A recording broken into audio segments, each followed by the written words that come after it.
하나님 말씀을 읽겠습니다. 누가복음 6장 27절부터 28절까지만 읽겠습니다. 누가복음 6장 27절에서 28절 말씀입니다. 짧은 기절이니까 함께 교독하겠습니다. 그러나 너희 듣는 자에게 내가 이르노니 너희 원수를 사랑하여 너희를 미워하는 자를 선대하며 너희를 저주하는 자를 위하여 축복하며 너희를 모욕하는 자를 위하여 기도하라. 아멘. 기도하겠습니다. 하나님 아버지 감사합니다. 이 아침 주님의 사랑하는 백성들이 하나님의 말씀 앞에 섰습니다. 옛 이스라엘이 시내산 앞에 서서 하나님의 말씀을 받은 것처럼 이 시간도 그와 같은 심령으로 주 앞에 섰사오니 돌판이 아니라 우리의 마음판에 거룩한 성령의 역사로 주의 말씀을 새겨 주시옵소서. 이 모든 것을 우리 주 예수님 이름으로 기도드립니다. 아멘. 오늘의 본문은 아주 짧지만 가장 성경 안에서 무게 있고 깊이가 있는 본문입니다. 기독교의 본질을 보여주는 본문이고 예수님이 가르치신 모든 가르침의 핵심이 오늘 이 짧은 두 기절 속에 들어있습니다. 이 가르침을 네 글자로 간단히 정의하면 원수 사랑입니다. 저와 여러분은 이 명령 앞에서 원수 사랑을 해야 할 존재로 불림을 받은 것입니다. 그러니 원수 사랑이라는 이 주님의 말씀을 우리가 어떻게 깨닫고 어떻게 행해야 할 것인가 간단하게 오늘 본문을 통해서 세 가지 단어 중심으로 살펴보겠습니다. 오늘 주님이 먼저 이렇게 말씀하셨습니다. 그러나 너희 원수를 사랑하며. 오늘 이 원수 사랑이란 가르침을 주기 전에 주님께서는 그러나라는 접속사를 쓰셨습니다. 이건 무슨 의미일까요? 이 원수 사랑은 앞에 이야기하고 연결돼서 그러나 원수를 사랑하라 뭐 이런 뜻이에요. 그럼 앞에 있는 얘기가 뭘까? 이걸 먼저 살펴야 돼요. 앞에 있는 얘기는 원수 사랑보다 먼저 무소시 일어나는 삶을 살아야 될 것이냐, 원수가 생기는 삶을 살아야 한다, 이걸 가르치고 있어요. 원수가 생기는 삶에 먼저 헌신하고 원수가 일어날 수밖에 없는 삶의 방식으로 살아갈 때 피할 수 없는 게 원수예요. 그러나 그 원수를 너희는 사랑으로 대하라, 이렇게 가르치십니다. 그래서 오늘의 가르침은 원수 사랑은 원수가 생기는 삶의 양식을 살도록 헌신하지 않은 사람에게는 공연불입니다. 공허한 얘기입니다. 우리의 삶 속에서 우리는 원수가 일어나는 삶을 살아야 한다는 걸 주님이 전제하고 오늘 그러나 원수를 사랑하기를 이렇게 말씀하십니다. 그러니까 오늘 이 시간에 원수가 없는 분은 이 말씀을 깨달을 수도 지킬 수도 없다, 이걸 우리가 아셔야 됩니다. 그럼 그 원수는 어떻게 생긴 원수인가 하는 거죠. 이게 종류가 있어요. 내가 못되게 굴고 못된 짓을 해서 또는 실수를 하거나 잘못해서 생긴 원수를 가르치지 않습니다. 오늘 예수님이 말씀하시는 사랑하라고 하신 그 원수는 어떤 원수냐? 내가 말씀대로 살라고 하고 바로 살라고 하고 의롭게 살라고 할 때 생긴 원수에 대한 태도를 말하는 것입니다. 그래서 오늘 가르침은 그 앞절하고 연결되어 있죠. 앞절을 한번 읽어볼까요? 26절입니다. 다 같이 읽습니다. 모든 사람이 너희를 칭찬하면 화가 있도다. 그들의 조상들이 거짓 선지자들에게 이와 같이 하였느니라. 오늘 주님은 어떤 사람이 종말론적인 재앙을 당하게 되는 삶을 사느냐? 모든 사람에게 칭찬받는 사람, 모든 사람하고 잘 지내려는 사람, 이런 사람은 마지막에 화가 있도다. 왜? 모든 사람에게 칭찬받고 모든 사람에게 좋은 사람으로 평가받으려면 악한 세력과 악한 사람과 악한 인간의 본성에 타협하고 아부하고 그것에 저항하지 않고 살아야 칭찬을 받습니다. 세상은 천사들로 가득 찬 세상이 아닙니다. 악한 사람과 악마의 역사가 이 세상에 굉장히 많기 때문에 그 영향력 안에 있는 모든 사람으로부터 우리는 칭찬받을 수 없어요. 우리는 옳고 그름을 가려야 하고 하나님 앞에서 지켜야 될 것을 지켜야 하고 양심과 정의에 우리는 우리의 마음을 드려야 합니다. 그렇게 해서 선한 삶, 의로운 삶을 살다 보면 뭐가 생기게 되냐? 원수가 생기게 돼 있어요. 악한 세력은 선한 세력을 그냥 남겨두려고 하지 않습니다. 선한 사람의 존재 자체가 눈에 거슬립니다. 불편합니다. 그래서 어떻게든지 선한 세력을 핍박하고 억압하고 약화시키고 그리고 제거하려고 하고 죽이려고 합니다. 그래서 지난주에도 루터가 말했던 말씀을 우리가 생각했습니다만 루터가 그렇게 얘기했죠. 고난은 제3의 성례다. 세례와 성찬 외에 우리를 성화시키는 하나님의 거룩한 성례라고 했습니다. 그리스도인은 고난받기를 두려워하면 안 됩니다. 고난받는 걸 피하려고 해도 안 됩니다. 고난이 없는 평탄한 삶을 살려고 해도 안 됩니다. 우리가 바로 살리다 보면 당연히 고난은 오게 돼 있고 고난이 핍박은 일어나게 돼 있고 당연히 원수는 생기게 마련이라는 것을 우린 알아야 합니다. 그래서 우리 주님이 그러나 원수를 사랑하라라는 말 중에 그러나라는 이 접속사 속에서 전제되어 있는 건 뭐냐? 너희는 먼저 원수가 생길 수밖에 없는 삶을 세상에서 살아야 한다. 원수가 일어나는 것을 두려워하지 않는 삶을 살아야 한다. 그 삶을 포기하면 거짓 선지자의 삶을 살게 되는 것이다. 참 선지자의 삶의 방식을 취하라. 그리하면 세상의 악한 세력이 너희를 핍박할 것이다. 너희를 모욕할 것이다. 너희를 비웃을 것이다. 너희를 압박할 것이다. 고난을 줄 것이다. 그런 원수가 일어나는 것을 당연히 여기고 기꺼이 그와 같은 삶의 방식을 택하라. 이게 전제되어 있습니다.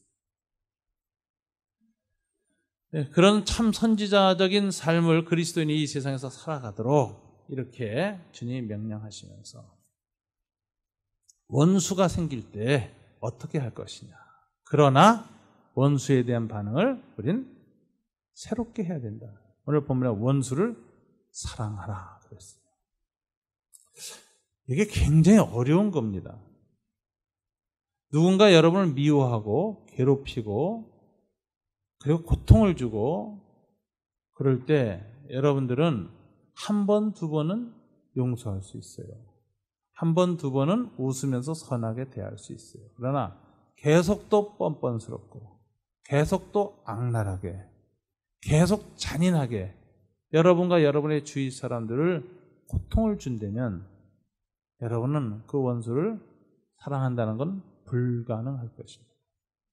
저와 여러분은 그 원수에 대한 증오심에 부들부들 떨게 될 것입니다. 원수를 미워할 수밖에 없을 것입니다. 원수를 사랑한다는 게 얼마나 어리석어 보이는지 모르는 현실이 부닥치게 될 것입니다. 내가 그 원수에 대해 잘해준다고 해서 원수가 나한테 잘해주느냐? 아닙니다. 오히려 더 우습게 여기고 더 만만하게 여기고 더 잔인하게 대하고 더 철저하게 우리를 유린할 것입니다. 그런 현실 앞에서 내가 원수를 계속 사랑한다는 건 불가능한 것입니다. 우리의 타락한 본성상 이건 불가능한 명령입니다. 그런데도 주님은 우리들한테 정의에 헌신된 삶, 원수가 생길 수밖에 없는 삶을 살면서 더 나아가 사랑의 삶을 요구하고 있어요. 사랑의 대상이 나한테 대해서 그렇게 잔인하게 대하고 끔찍하게 대하는 원수를 사랑하라고 말했어요. 이 명령 앞에서 우리는 절망을 느낄 수밖에 없습니다. 우리는 한계를 느낄 수밖에 없습니다. 나는 원수를 사랑할 수 없는 존재라는 것을 우리 인정할 수밖에 없습니다. 우리의 본성이 그래요. 근데 주님께서 이걸 잘 아신 것 같아요. 그래서 원수를 사랑하라고 그냥 딱 끝맺혔으면 이 명령은 우리한테 불가능한 명령이 됐을 텐데 주님은 곧 이어서 그 명령을 보완하는 말씀을 주셨습니다. 뭐라고 하셨죠? 너희를 미워하는 자를 선대하며 너희를 저주하는 자를 위하여 축복하고 너희를 모욕하는 자를 위하여 기도하라. 여기 명령이 세 가지가 나왔는데 선대하며 축복하며 기도하라. 마지막에 뭐로 끝났어요? 기도하라. 원수 사랑은 원수를 향한 기도로부터만 할 수 있다. 시작할 수 있다까지. 원수가 우리를 괴롭힐 때 우리가 기도가 없으면 우리 내면이 먼저 원수에 대한 증오로 가득 차게 됩니다. 미움이 가득 찰 수밖에 없어요. 우리 인간의 본성이에요. 원수에 대한 미움이 가득 차게 되면 어떻게 될까요? 원수를 사랑하기는커녕 원수를 오히려 닮아가게 됩니다. 원수가 100의 미움으로 나를 괴롭히면 내가 거기에 저항하다 보면은 우리의 인간성은 50 정도 내지 60 정도의 미움은 자연스럽게 반응으로 올라오게 되고 이걸 반복하다 보면 내 안에 점점 미움이 99, 100으로 올라가서 나중에는 우리의 내면이 파괴됩니다. 내 사랑의 자아는 사라지고 증오와 미움만으로 덜덜덜덜 떨게 됩니다. 근데 그 내 모습은 누구를 닮느냐? 원수를 닮는 거예요. 마귀는 그걸 원하는 거예요. 마귀가 우리를 괴롭히는 이유는 우리를 괴롭혀서 우리가 사랑의 자아, 하나님의 형상이 파괴되고 우리가 마귀처럼 변하기를 원해서 계속 괴롭히는 거예요. 그 단계까지 오도록. 그래서 우리가 원수를 향하여서 이 증오로 반응한다는 것은 결국 내 속에 있는 하나님의 형상을 스스로 파괴하는 것이고 내 영혼 속에 독이 생기는 것입니다. 미움은 영혼의 샘물에 뿌려진 독이다. 마귀가 풀어놓는 독이에요. 우리의 타락한 본성에서 솟아나오는 독이에요. 이 독이 우리를 가득 채울 때 우리는 마귀가 가장 좋아하는 상태, 마귀를 닮은 상태로 내 내면은 파괴되고 만다. 이거 우리가 알아야 돼요. 그래서 원수에 대해서 어떻게 할 것인가? 오늘 주님께서는 그런 일을 겪지 않으려면 먼저 기도해야 된다. 우리의 타락한 인간의 본성을 넘어갈 수 있는 초월적인 힘이 필요하다. 하나님의 사랑으로 공급받아야만 증오에 파괴되지 않고 증오를 넘어갈 수 있는 힘이 생깁니다. 샘이라는 것은 아무리 깨끗해도 낙엽이 떨어지고 먼지가 쌓이고 들짐승이 와서 배설물도 떨어뜨려가고 해서 썩고 더러워지기 마련이에요. 아무리 깨끗한 마음을 가진 사람도 이 험한 세상에서 내가 깨끗함을 지키려고 노력할 때마다 와서 괴롭히는 사람들이 자꾸 와서 흐트려 놓고 나면은 우리의 마음은 세월과 함께 점점 더 악해지고 더러워지고 혼탁해지기 마련이다. 독이 생겨요. 그 독을 극복하는 길은 단 방법이 없습니다. 아무리 그걸 건져내고 또 이렇게 희석할 수 있는 다른 걸 뿌려고 약품을 써도 정화가 안 됩니다. 정화시키는 방법은 딱 하나밖에 없어요. 샘물이 펑펑 솟아나는 것입니다. 가득 채워서 떠넘기는 것입니다. 흘려보내는 것입니다. 오늘 주님 바로 그걸 얘기하시는 것입니다. 원수에 대한 너의 태도가 사랑하려면, 사랑의 샘이 넘쳐나려면 제일 먼저 뭐부터 해야 되느냐? 샘물에 막힌 구멍을 파야 돼요. 기도다. 하나님께 접속하라. 하나님과 연관되라. 그리스도의 사랑, 하나님의 사랑, 십자가에서 있으셨던 그 하늘의 초월적인 사랑이 우리 안에서 솟아나서 내 내면을 채우도록 하라. 차서 넘치게 하라. 그래야 원수에 대한 사랑은 시작됩니다. 주님 그렇게 얘기하십니다. 그래서 이 예수님의 원수 사랑에 대한 가르침이 명령이 딱 주어지자마자 바로 붙어서 기도하라. 이렇게 얘기했죠. 원수 사랑은 뭐로? 원수에 대한 기도로부터 하는 것입니다. 기도의 장점이 있어요. 기도를 안 하면 우리의 인격의 키는 나하고 맞서 있는 사람의 눈빛에 맞추게 돼 있어요. 상대의 눈빛을 쳐다보면서 우리의 내면의 키가 딱 고정됩니다. 그럼 그 사람을 넘어갈 수가 없어요. 그 사람은 똑같아지게 돼 있어요. 근데 기도하면서 우리의 눈을 나를 괴롭히는 원수의 눈을 바라보지 않고 하나님의 눈에 맞춰보세요. 그럼 이상하게 눈높이가 커집니다. 높아집니다. 내 높이에서 원수를 바라보지 않게 되고 하나님의 높이에서 내려다보게 됩니다. 그때부터는 원수가 악을 행할수록 화가 나는 게 아니라 안 돼 보여요. 저 인간이 얼마나 망하고 진노와 심판을 당하려고 저렇게 계속 악을 행할까? 안 됐다. 원수에 대해서 분노를 느끼는 상태는 내가 아직 인간적인 상태에 있는 것입니다. 자아 안에서는 분노밖에 못 느껴요.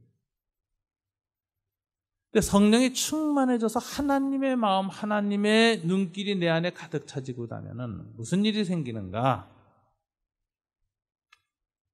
자비로운 마음, 안된 마음, 불쌍히 여기는 마음이 생겨요. 저렇게 악을 행하니 저 인생이 얼마나 내면은 지옥 같을 것이며 그 주변의 식구나 사랑하는 모든 사람들은 얼마나 고통을 받을 것이며 나중에 그 자신은 얼마나 많은 악을 행하다가 세상에서도 심판받기도 쉽고 마지막엔 하나님 앞에서 무서운 심판 가운데 설 것인가.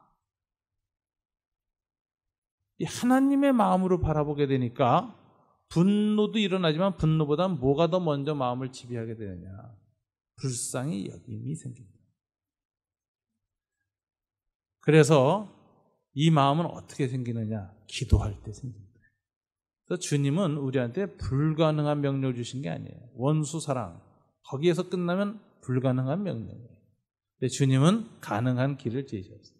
원수를 위해서 먼저 기도하라. 우리는 원수를 사랑할 수 없습니다. 사랑할 힘이 없습니다. 그걸 인정하고 하나님 앞에 기도부터 하는 거예요. 원수를 향해서. 기도하다 보면 원수가 변하기 전에 먼저 내가 변한다는 사실. 원수보다 먼저 내가 변하고 내가 변해야 변화된 나를 보면서 원수가 변화될 가능성이 생깁니다. 하나님 앞에서 원수를 향하여서 사랑하기 전에 주님의 말씀을 붙들고 원수를 위해서 기도하는 저와 여러분이 되는 것이 아주 중요하다. 오늘 주님이 이렇게 가르치셨습니다. 그다음 이제 세 번째 우리가 목표를 둬서 생각해야 되는 게 사랑하라는 단어. 이 사랑이라는 게 무슨 뜻이냐? 그리스어로는 사랑이라는 단어 두 가지가 있어요. 에로스와 네 가지가 있는데 가장 대표 에로스와 아가페 둘이라고 봅니다. 일반적으로 에로스라는 것은 남녀 간의 어떤 육체적인 사랑 또는 연인 간의 사랑 이런 것을 의미한다라고 보고 아가페 하면 신적인 사랑, 하나님이 인간을 사랑하는 사랑, 예수님의 사랑 이렇게 이제 정의를 합니다. 그런데 이 정의는 너무 사전적으로 좀 잘못된 정의 같습니다. 휘랍적 정의예요. 성경적 용어로 가만히 보면 성경에는 남자가 여자를 사랑하거나 여자가 남자를 사랑하는 이성 간의 사랑도 에로스를 쓰지 않고 아가페라는 단어를 씁니다. 에베소서에 보면 이렇게 돼 있어요. 남편들아 아내 사랑하기를 이렇게 하는데 사랑하라는 명령에 아가페를 썼어요. 에로스를 안 썼어요.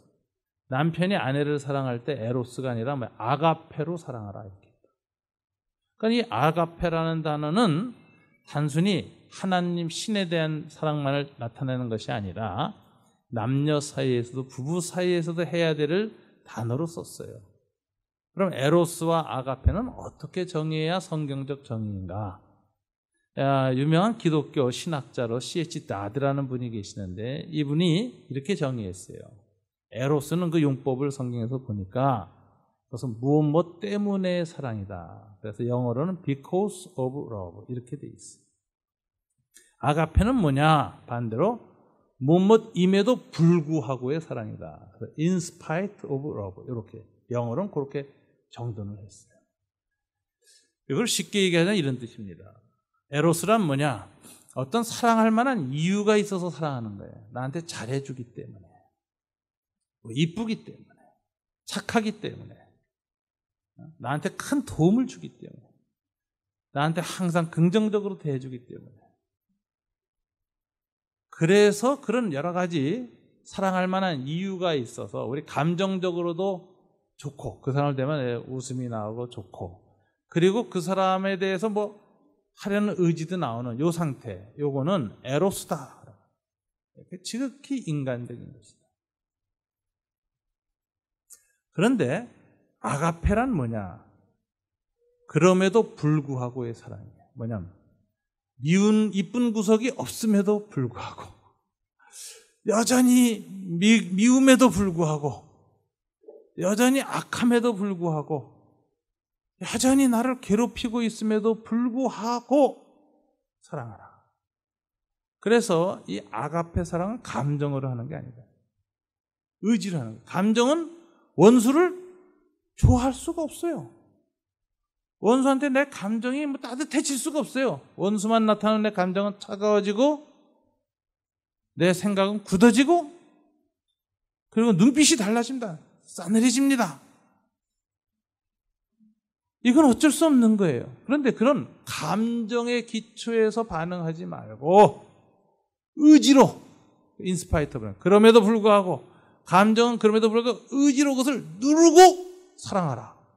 이게 아가페 사랑의 본질이다. 이렇게 얘기합니다. 굉장히 어려운 거예요. 어떻게 그럴 수 있을까? 그래서 그 로이드 존스 목사님이 산상보험 강해집에 보니까 이 본문을 아주 재미나게 해석했어요. 예수님은 우리로 하여금 원수를 이게 핍박받을 때 원수로 인해서 핍박받는 것을 즐거워하라고 말하지 않았다. 원수를 좋아하라고 말하지 않았다. 다만 사랑하라고 말했다. 이 좋아한다고 사랑한다는 건 다르죠. 좋아한다는 것은 즐거워하는 거예요. 원수가 여러분을 때리고 꼬집고 괴로워할 때 너무 좋아서 웃으면 환자입니다. 이거는 정신병자입니다. 정서장애자죠. 영어로는 어떻게 돼 있죠? 그 메조히즘이죠. 그래서 그 핍박당하고 학대 당할 때 그것이 즐거운 사람. 피학대 뭐 이런 일이 있어요. 메조히스트. 그래서 이게 이 본문은 크리스찬 메조히스트가 되라는 말이 아니다. 이렇게까지 정의를 존 스타트 목사님 또 하셨습니다. 그러니까 여전히 우리는 원수가 우리를 핍박하고 우리를 괴롭힐 때는 좋아할 수가 없어요. 눈물도 나고 속상하고 짜증나고 분노도 나오고 막 견딜 수 없어요. 막 증오가 끌어올라요. 그럼에도 불구하고 그 감정적인 반응을 하지 말고 그걸 확 누르고 절제하고 하나님께 기도하면서 성령의 능력을 구하고 하늘의 사랑을 요청하면서 그 사랑에 근거해서 의지적인 인격적인 반응을 하라. 그게 아가페다. 그래서 남편들아 아내 사랑하기를 할 때 아가페를 썼잖아요. 그럼 무슨 소리냐? 모든 남자들은 들어야 합니다. 아내가 아침에 밥 안 해줘도 신었던 양말 그냥 신고 나가라고 던져줘도 때로는 모욕을 줘도 견딜 수 없는 아내가 옛날 잘못한 일을 계속 잊지도 않고 노트에 적어가면서 재생산해내도 그 왼수 같은 아내를 감정적으로 반응하지 말고 그걸 꼭 이기고 비록 좋아하진 않아도 아무 대꾸 안 하고 그냥 나가기만 해도 아가페다. 우리 감정을 견제만 하고 절제만 했어도 그건 사랑이라는 거예요. 그렇게 보면 이 세상에 사랑이 충만합니다. 여러분 보세요. 누가 뭐라 그랬을 때 얼굴색이 변했고 화가 났고 얼굴이 돌아갔지만 그걸 꽉 한번 참는 그 모습이 하나님 보시기엔 아가페 이러신다. 넌 아가페하고 있다. 원수 사랑하고 있다. 그렇게 보면 이 세상에 사랑이 사실은 가득 차 있습니다. 사랑으로 충만한 세상. 누가 원수를 향해서 와서 끌어안고 웃고 뽀뽀하고 사랑해 이런 말 안 해도 맞서 싸우지만 않아도 그건 사랑이다. 이게 아가페가 충만한 세상이라는 거예요. 하나님 그렇게 이 세상을 지금 역사하고 계세요. 그런데 그리스도인은 더욱 해야 된다는 거예요. 더욱. 근데 그것은 자기의 인성이나 타락한 본성으로 힘드니 어떡하라고요? 기도하라. 기도해서 하나님의 명령에 순종하여 감정적인 행동이 아니라 의지적인 행동으로 원수를 사랑하라.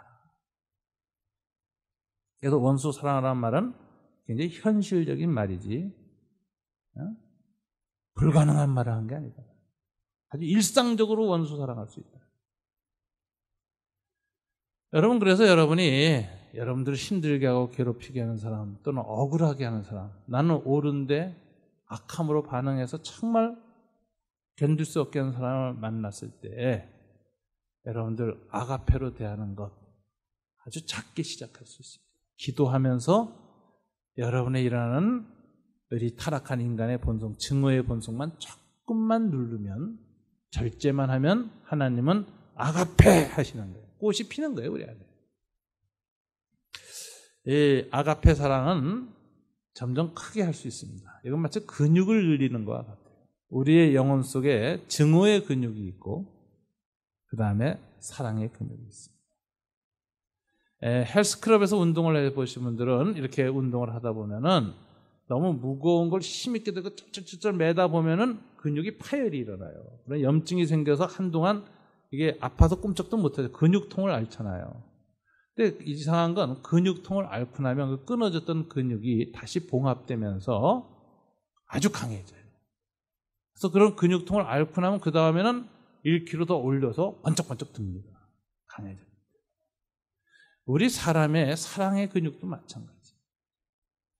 한 번 왼수를 같이 증오와 미움으로 반응하지 말고 꾹 누르고 성령의 은총으로 사랑을 한번 반영하고 나면 그 과정에서 너무너무 힘들지요. 너무너무 아프죠. 갈등이 있죠. 그러나 그걸 견뎌내면서 한번 극복하면요, 한동안 그 원수 얼굴도 쳐다보기도 싫고 힘들지만 근육통 앓듯이 염증 앓듯이 시간이 지나고 나면 이상하게 두 번째는 웃어줄 수 있어요. 아, 근육이 커가는 거죠. 이걸 날마다 하는 거예요. 그래서 젊었을 때보다는 나이를 먹어갈수록 더 사랑이 풍부한 사람이 되고 더 많이 용서할 수 있는 사람이 되고 더 많은 포용의 사람이 되고 더 많은 사람들 마음속에 사랑의 감동을 줄 수 있는 인격으로 우리를 키워가는 것. 주님이 얘기하시는 거예요. 날마다 기도하고 감정을 하지 말고 의지로 하라. 부부 사이도 이것이 강화돼 나가면 갈수록요, 아름다운 부부로 인생을 마칠 수 있어요. 근데 증오를 키워가면 지옥이 그런 지옥이죠. 왼수가 네 집안에서 나온다. 평생 왼수가 되는 거예요. 그리고 내면이 파괴되는 거예요. 인생이 허무해지고 아무것도 의미 있는 것이 없어지고 이 사람하고 만나서 살았기 때문에 내 인생은 불행한 인생이라고 여기고 죽고 싶고 자살하고 싶고 황혼이 이혼하고 싶은 거예요. 그리고 나머지 생은 죽을 때까지 지옥으로 변해서 사는 거예요. 이게 오늘날 우리 사회에서 도처에 일어나는 현실이거든요. 어떻게 할 것이냐. 인디안 우화가 있어요. 할아버지 인디안이 이렇게 얘기했어요. 소년이 와서 이렇게 말했어요. 할아버지, 내 마음속에는 두 마리 늑대가 있어요. 하나는 착한 늑대고요, 하나는 나쁜 늑대인데요, 날마다 나쁜 늑대가 이겨요. 할아버지, 어떻게 해야 착한 늑대가 이길 수 있게 되지요? 이렇게 물었어요. 할아버지가 이렇게 대답했습니다. 착한 늑대에게 계속 양식을 줘라. 나쁜 늑대는 먹이지 마라. 그러면 점점 착한 늑대가 커져서 나는 착하게 될 것이다. 우리가 원수 사랑하는 방식은 바로 똑같은 방식이에요. 성령의 능력으로 우리가 원수에 대한 나의 타락한 반응을 극복하는 일을 하루에 한 번씩만 해나가면 일주일 후에 다른 사람 됩니다. 한 달 후에 다른 사람 됩니다. 1년 후엔 다른 사람 됩니다. 10년 후에는 딴 사람 돼 있습니다. 이것이 우리가 살아가는 길이다. 그래서 사랑은 감정을 하지 않고 의지로 하는 것이다.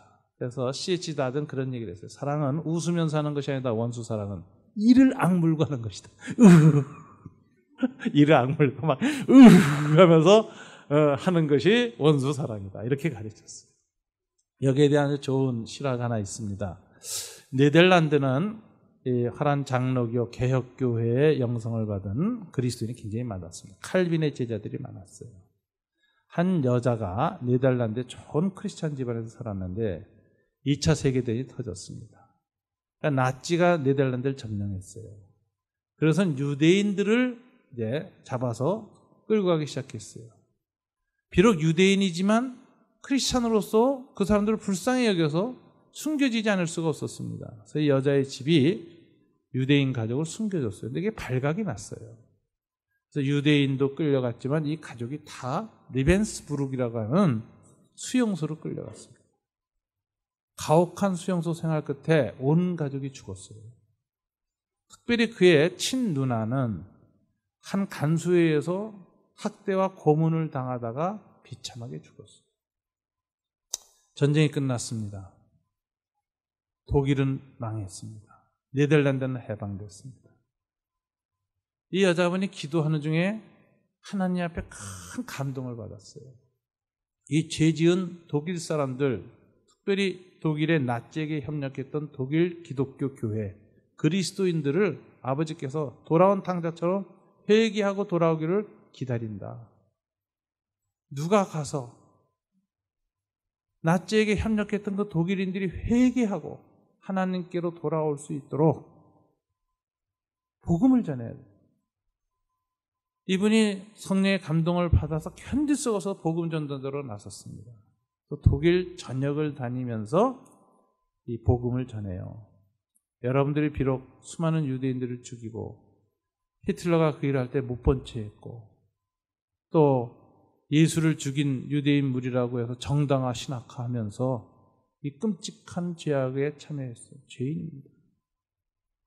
그러나 하나님은 여러분들이 죄를 지었음에도 불구하고 여러분 지옥으로 가기를 원치 않습니다. 예수님이 말씀하셨습니다. 가서 회개하고 돌아와라. 예수 그리스도의 보혈로 그 죄를 용서해 줄 것이다. 회개하고 주님께 돌아오면 용서받고 하나님의 백성으로 다시 독일 교회가 일어나기를 원한다. 나치와 같은 증오의 공동체가 아니라 예수의 사랑과 용서의 공동체로 세계를 섬기는 독일 국민으로 거듭나기를 하나님이 원하신다. 이 메시지를 이분이 곳곳에 전했는데 자기 간증을 했어요. 자기 부모가 어떻게 죽어갔는지, 자기가 어떤 일을 겪었는지 수용소에서.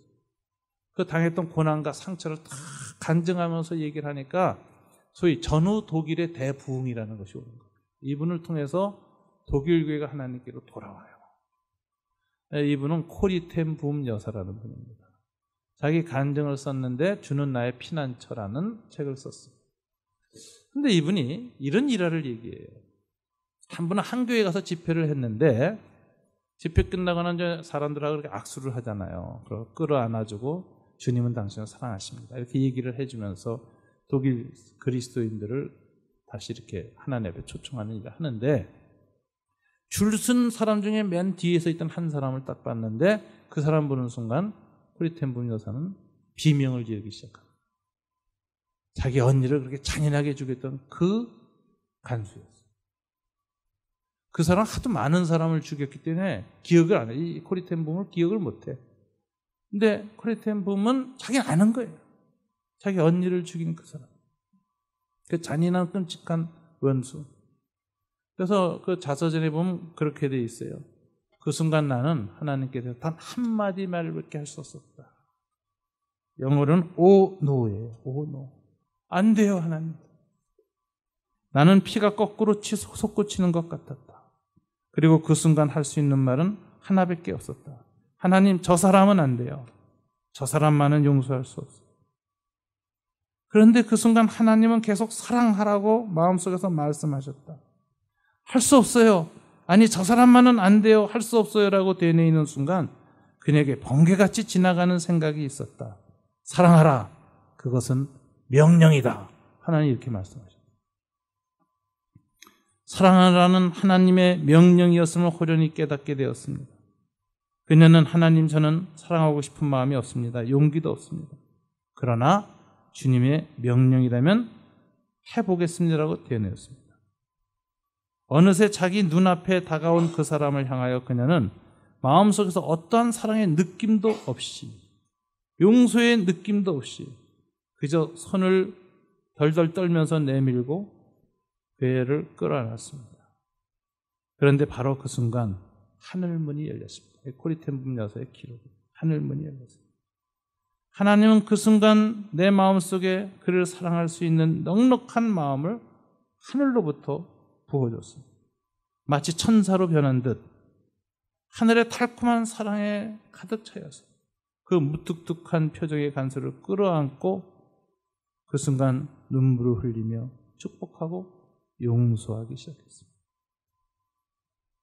그 후 독일 전역에 다니면서 크리텐붐은 더욱 기름 부은 사람이 되어서 독일 사람들을 하나님의 사랑으로 돌아오게 하는데 결정적인 쓰임을 받았습니다. 크리텐붐 여사는 그것을 자신의 부흥이라고 표현했습니다. 여러분이 이 아가페 사랑이라는 것이 무엇인가 가장 잘 보여주는 실화입니다. 그것은 감정을 하는 게 아닙니다. 힘들고 고통스럽죠. 한 번 더 웃어주고 한 번 더 손을 내미는 그 순간에 하나님은 성령으로 우리를 충만케 하시는 것입니다. 순종할 때 충만케 되지 충만케 돼서 순종하려고 하지 마십시오. 순서가 잘못됐어요. 순종의 그릇이 준비되었을 때 주님이 충만케 하시지. 순종이 준비되지 않은 사람에게는 하나님은 충만도 주시지 않습니다. 저와 여러분이 평생을 살아가면서 이 훈련과 연습을 조금씩 해나가면 우리는 넉넉히 살아가는 단계까지 이룰 수 있을 것입니다. 그 은총을 저와 여러분에게 풍성히 부어주시기를 이 아침 주님 이름으로 축원합니다. 우리 다 같이 이 말씀 마음에 품고 한번 간절히 하나님 앞에 기도하겠습니다.